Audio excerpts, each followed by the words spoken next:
En minstens 10.000 mense het die afgelope naweek 'n draai gemaak by die eerste Johannesburgse buitelewe leefstylskou.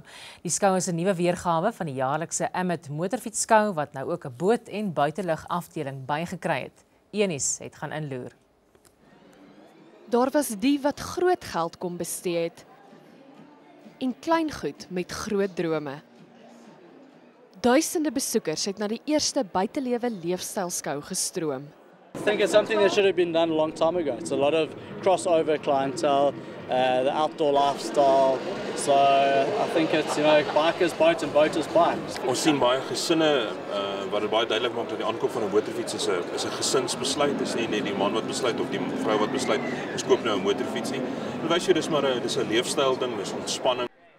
Gister was daar ook groot opwinding toe Suid-Afrika se 4 Olimpiese roeiers wat van dese maand 'n goue medalje gewen het, 'n draai kom maak het.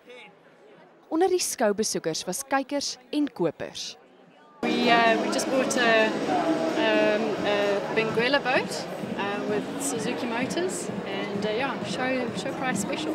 Bote is meer lekkerder om op te klim en goed en ek het al 'n vis gevang. As ons genoeg geld het dan koop ons op, maar hier's baie mooi goed om te sien.